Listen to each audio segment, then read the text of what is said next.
একদম মুহূর্তের মধ্যে একদিন কিয়ামত হয়ে যাবে ওই মানুষগুলোর সামনে। এগুলোর সামনে হতে যাচ্ছে, আমাদের হাতে বেশি সময় নাই কথাগুলো বলার, এই কারণ হচ্ছে সময় কম। তো এখন এই অবস্থায় একজন মুসলিম হিসেবে আপনার করণীয় কি? আমি কয়েকটা পয়েন্ট আপনাকে বলতে পারি 5 মিনিটের মধ্যে। এই কয়েকটা পয়েন্ট যদি আপনি একটু মেনে চলেন, ইনশাআল্লাহ আপনিও শেষ জামানায় সফল হবেন ইনশাআল্লাহ। যদিও বা এই জামানায় সফল হওয়া খুব কঠিন, খুবই কঠিন।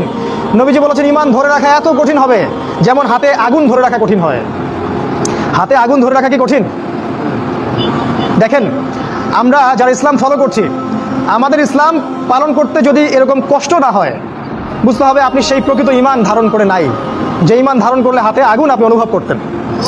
সত্যিকারের ঈমান নিয়ে চলেন, সমাজ আপনার শত্রু হয়ে যাবে, পরিবার শত্রু হয়ে যাবে, রাষ্ট্র বিশ্ব শত্রু হয়ে যাবে আপনার। নবী সাল্লাল্লাহু আলাইহি ওয়াসাল্লাম বলেছেন যে শেষ জামানে ঈমান ধরে রাখা খুবই কঠিন হবে। সকালে মানুষ মুমিন থাকবে, বিকেলে কাফের হয়ে যাবে। বিকালে কাফের থাকবে, সকালে মুমিন হবে। মানুষ দিনকে দুনিয়ার বিনিময়ে বিক্রি করে দিবে। এই যুগে সফল হবে সেই মানুষরা যারা এই ফিতনা মুক্ত পরিবেশে দিন পালন করবে। অনেক দূরের প্রত্যন্ত জায়গায় চলে যাবে, শহর থেকে দূরে, নগর থেকে দূরে, পাহাড়ি এলাকায়, অনেক দূরে কান্ট্রি সাইডে। ওই যে থাকে না কিছু মানুষ উপজাতির মতো, ওই রকম করে যারা থাকবে এরা নিরাপদে থাকবে। কৃষি জমি চাষাবাদ করবে, নিজের খাবার নিজে খাবে, মাছ চাষ করবে, গরু চাষ করবে, ছাগল পালবে, শহরের ফিতনায় জড়াবে না, নিজেরা নিজেদের কলোনি করে তুলবে আলাদা করে, অনেকটা মুসলিম ভিলেজের মতো। এরা সফল হবে। শেষ জামানায় সফল হওয়ার একটা পথ বলে দিচ্ছি। 1 নাম্বার, আপনাকে জ্ঞান অর্জন করতে হবে। কোরআন হাদিসের সাথে সমসাময়িক যত জ্ঞান আছে সব অর্জন করতে হবে, এটা 1 নাম্বার। জ্ঞান নাই, আপনি শেষ জামানায় টিকতে পারবেন না। যাদের কাছে এই জ্ঞান ছিল তারা কিন্তু মহামারীর আগেই প্রস্তুতি নিয়েছিল। আমি অনেক ওস্তাদকে চিনি, বাংলাদেশের আলেম, তারা এই 2020 সালের আগে হজ করে ফেলছে। তারা আগেই বুঝতে পারছে 20 সালে কিছু একটা হবে, 20 সালে পৃথিবীতে কিছু একটা হবে, তারা আগেই বুঝতে পারছে। কারণ শেষ জামানার পড়াশোনা করেছেন তারা, কার পর কি হতে যাচ্ছে এটা তারা বুঝতে পারছেন, অনুমান করতে পারছেন। তাই জ্ঞান ছাড়া আপনি শেষ জামানায় টিকতে পারবেন না ভাই। জ্ঞান অর্জন করুন, 1 নাম্বার। 2 নাম্বার, জ্ঞান অনুযায়ী আমল করেন। যতটুকু জেনেছেন আমল করেন, কালকের জন্য অপেক্ষা করবেন না। আজকেই নামাজ শুরু করে দেন, দেনা পাওনা থাকলে আজকেই মিটিয়ে দেন। আজকেই পরিবারের সবাইকে ডেকে ওয়াজ করেন, নসিহত করেন যে দেখো সামনের দিনগুলো ভয়ঙ্কর, আমাদের জীবনকে গোছাতে হবে, যা করেছি তওবা করে আল্লাহর কাছে ফিরে আসেন। আল্লাহ পাক গফুরুর রহিম, আপনি তওবা করে এইমাত্র চলে আসেন, আল্লাহ মাফ করে দেবেন ইনশাআল্লাহ। আপনাকে আল্লাহ পাক পরীক্ষা করবেন আপনি সত্যিকারে তওবা করেছেন কিনা। আপনাকে প্রমাণ করতে হবে নামাজের মাধ্যমে, জ্ঞান অর্জনের মাধ্যমে, ভালো কাজের মাধ্যমে, সদকা করার মাধ্যমে। সৎ কাজের আদেশ করবেন, অসৎ কাজে নিষেধ করবেন। আপনি ইসলাম পরিপূর্ণরূপে পালন করার চেষ্টা করেন। কোনো সরকার, কোনো সমাজ নেতা, কোনো রাষ্ট্রনেতা, কোনো পারিবারিক নেতা কেউ আপনার সাথে আপনার কবরে যাবে না। সোজা কথা, আপনাকে আল্লাহর সামনে একাই দাঁড়াতে হবে। কারো পরোয়া করে লাভ নাই, কোনো অজুহাত দিয়েও লাভ নাই। দেশটা ভালো না, বিশ্বটা ভালো না, সমাজটা ভালো না, সময় ভালো না, এগুলো বলে কোনো লাভ নাই। আমাকে আমার রবের সামনে দাঁড়াতে হবে। আমার ভালো আমাকে বুঝতে হবে। আমার ভালো, বাজারে গেলে একটা মাছ ভালো না খারাপ আপনি তো বোঝেন, তরকারি ভালো না খারাপ বোঝেন। দিনের ব্যাপারে বুঝতে চান না কেন? দিনের ব্যাপারে খালি হুজুরদের শরণাপন্ন কেন হচ্ছে? পড়াশোনা করেন, আমল করেন, আমল বাড়িয়ে দেন। দিন সময় নষ্ট করবেন না। যুবকদেরকে স্পেশালি বলবো, সময় নষ্ট করবেন না। শয়তান 3টা ধোঁকা দিবে যে পরে শিখে নিব, পরে করবো নি। শয়তান আসে বুঝাবে যে এখন কি আর বয়স হয়েছে, আগে পরে দেখা যাবে। শয়তান বুঝাবে আমি এগুলো জানি তো, আর জানার দরকার নাই। এগুলো শয়তান বোঝাবে আপনাকে। এই শয়তানের ধোঁকায় পড়বেন না। সময়কে মূল্যায়ন করেন, আমল করা শুরু করেন। আল্লাহর ওয়াস্তে তওবা করে আল্লাহর দিকে ফিরে আসেন। আল্লাহ পাক তৌফিক দান করুন, আল্লাহুম্মা আমিন। 3 নাম্বার, সৎ কাজের আদেশ করেন, অসৎ কাজে নিষেধ করেন। পরিবার থেকে শুরু করেন। আপনি ব্যক্তিটা গড়ে তোলেন, পরিবারটাকে ইসলামিক পরিবারে গড়ে তোলেন। আপনার ছেলে, আপনার মেয়ে, আপনার স্ত্রী, আপনার সন্তান, আপনার বোন, আপনার মা, সবার ব্যাপারে মনিটরিং করেন, চোখে চোখে রাখেন। আপনি জানেন না আপনার ছেলেটা অনেক আগেই জেনাকারী হয়ে গেছে, আপনি টের পান নাই। ছেলের হাতে স্মার্টফোন তুলে দিচ্ছেন, ছেলে গোপনে গোপনে 10টা প্রেম করে, আপনি জানেন না। ও দুধ খায় না এখন, মনে করছেন যে ও দুধ খায়, ও অনেক ম্যাচিউরড হয়ে গেছে। আপনার মেয়েকে দেখে মনে হয় খুব পর্দা করে, দেখেন ভিতরে ভিতরে কোনো ছেলের সাথে সম্পর্ক তৈরি করে ফেলছে। অনেক ঘটনা ঘটে যায়, আমরা সরল মনে অনেক কিছু করি। আপনার ওয়াইফকে দেখেন, আপনি যখন বাসায় থাকেন না, কি করে না করে মনিটরিং করেন।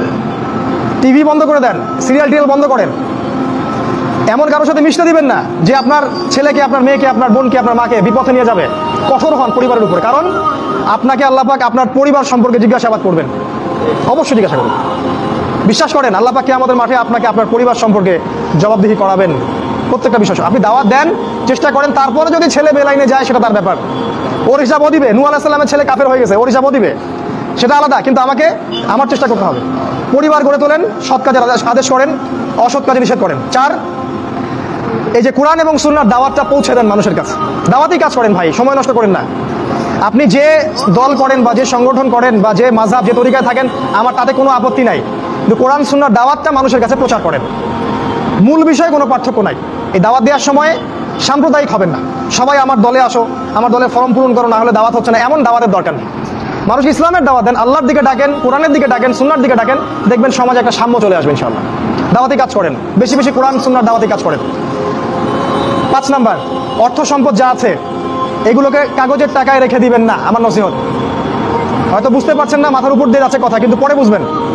টাকা পয়সা যা আছে এগুলোকে ব্যাংকে কাগজের টাকার মধ্যে রেখে দিবেন না, কারণ কাগজের টাকা সামনে আর থাকবে না। লিখে রাখেন, কয়েক বছর পরে দেখতে পারবেন সমস্ত টাকা হয়ে যাবে ইলেকট্রনিক, খালি পাঠাবেন।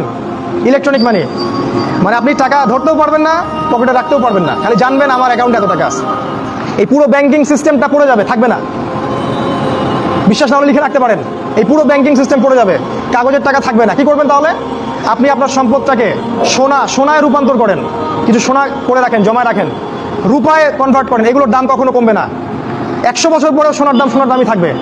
তো 10 বছর পর আপনার 10 লাখ টাকার মান 10 লাখ টাকা থাকবে না, দাম পড়ে যাবে, আপনি সম্পত্তি হারাবেন। এইভাবে তারা সারা বিশ্বকে লুট করছে, এই কাগজের টাকা দিয়ে তারা সারা বিশ্বকে লুট করছে। এটা বুঝবেন না, পরে বুঝবেন। আচ্ছা, শুনে রাখেন। আর কি করতে পারেন? গবাদি পশু ব্যবসা ইনভেস্ট করেন।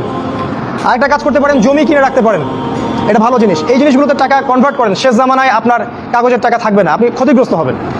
এখন টাকা যদি জমায় রাখেন, শেষ জামানায় আপনি ক্ষতিগ্রস্ত হবেন। আমি অর্থনীতি নিয়ে যথেষ্ট পড়েছি আলহামদুলিল্লাহ, পড়েই কথাগুলো আপনাকে বলছি। আর কি করবেন? যদি সম্ভব হয়, শহর, আপনারা তো গ্রামেই থাকেন মাশাআল্লাহ, শহরে যারা থাকে তাদের উদ্দেশ্যে বেশি বলছি এটা, কারণ এটা অনলাইনে যাবে। শহর কেন্দ্রিক জীবন ব্যবস্থা ত্যাগ করতে হবে। শহরে আপনি বাঁচতে পারবেন না, টিকতে পারবেন না, শহরগুলো ধ্বংস হয়ে যাবে। আল্লাহ পাক বলেছেন, ওয়া ইন মিন ক্বরিয়া ইল্লা নাহনু মুহলিকুহা ক্বাবলা ইয়াউমিল কিয়ামা। কিয়ামতের আগেই প্রত্যেক নগরী আমি ধ্বংস করে দিব, আল্লাহ পাক বলেছেন। শহর থাকবে না, প্রত্যন্ত জায়গায় চলে যাওয়ার চেষ্টা করেন, গ্রামের বাসা ওইদিকে প্রজেক্ট করেন, ছোট ছোট মুসলিম কলোনি করে গড়ে তুলতে হবে। এই কাজগুলো করতে পারেন। আর কিছু করতে পারেন, শারীরিক প্রস্তুতি নেন। ফিজিক্যালি, যুবকদেরকে বলবো, ফিজিক্যালি প্রস্তুতি নেন, ব্যায়াম করেন, ভালো খাবার খান, নিয়মতান্ত্রিক জীবনযাপন করেন, এলোমেলো জীবনযাপন করবেন না। আর নিয়মতান্ত্রিক জীবনযাপন করার সবচেয়ে উসওয়াতুল হাসানা হচ্ছে রাসূলুল্লাহ সাল্লাল্লাহু আলাইহি ওয়াসাল্লাম। উনার সুন্নাহ মাফিক জীবনযাপন করেন, আপনি ভালো থাকবেন। কারণ সামনের দিনগুলোতে আরও ফিতনা বাড়বে, এবং আমাদের এই যুব সমাজের এবং তার পরবর্তী প্রজন্মের শারীরিক অবস্থাকে নষ্ট করে দেওয়ার জন্য অগণিত খাবার বাজারে ছেড়ে দেওয়া হয়েছে, যেগুলোর মধ্য দিয়ে অসুস্থ হয়ে যাবে। তাই রাসূলের পদ্ধতি অনুযায়ী জীবনযাপন করেন, ভালো খান, ফ্রেশ জিনিস খান, ব্যায়াম করেন, শারীরিক প্রিপারেশন নেন, আপনি ভালো থাকবেন ইনশাআল্লাহ। এই কাজগুলো আপনাকে ইনশাআল্লাহ শেষ জামানায় বাঁচতে সাহায্য করবে। আর সর্বশেষ যেটা নাসিহা, সেটা হলো ইসলামের জন্য, ইসলামকে ভালোবেসে, আপনার জান থাকলে জান দিয়ে, মাল থাকলে মাল দিয়ে, সময় থাকলে সময় দিয়ে, শ্রম দিতে পারেন শ্রম দিয়ে, বা মেধা আছে মেধা দিয়ে দিনের জন্য কিছু করেন, দিনের কোনো খেদমত করে যান। এই কাজগুলো পরকালে আপনার জন্য সদকায়ে জারিয়ার মাধ্যম হবে ইনশাআল্লাহ। কারণ মানুষ যখন মারা যাবে, তার আমলনামা বন্ধ হয়ে যাবে, সাদাকায়ে জারিয়া খোলা থাকবে, নেক সন্তান খোলা থাকবে, এবং যে জ্ঞান আপনি মানুষকে শিক্ষা দিচ্ছেন, উপকারী জ্ঞান, সেটা আপনি কবরে শুয়ে শুয়ে পাবেন ইনশাআল্লাহ। তাই ইসলামের জন্য আপনার জান, আপনার মাল, আপনার সময়, শ্রমগুলোকে ব্যয় করুন। আল্লাহ পাক আমাদের সবাইকে দিনের জন্য কাজ করার তৌফিক দান করুন, আল্লাহুম্মা আমিন। এবং শেষ জামানাকে বোঝার এবং পড়াশোনা করার তৌফিক দান করুন। সামনের দিনগুলোর জন্য প্রস্তুতি নেওয়ার তৌফিক দান করুন, এবং যেভাবে পদক্ষেপ নিলে আমরা সার্ভাইভ করতে পারবো, ভালো থাকবো, বা ফিতনামুক্ত পরিবেশে বেঁচে থাকতে পারবো, ঈমান আমল হেফাজত করতে পারবো, সেগুলো আল্লাহ পাক করার আমাদেরকে তৌফিক দান করুন, আল্লাহুম্মা আমিন। আকুলু কাউলি হাযা আস্তাগফিরুল্লাহ লি ওয়া লাকুম ওয়া লিসাইরিল মুসলিমিন। বারাকাল্লাহু লানা ওয়া লাকুম বিল আয়াতিল হাকীম। ইন্নাহু তাআলা জাওয়াদুন কারীমুন বাররাউফুর রহিম।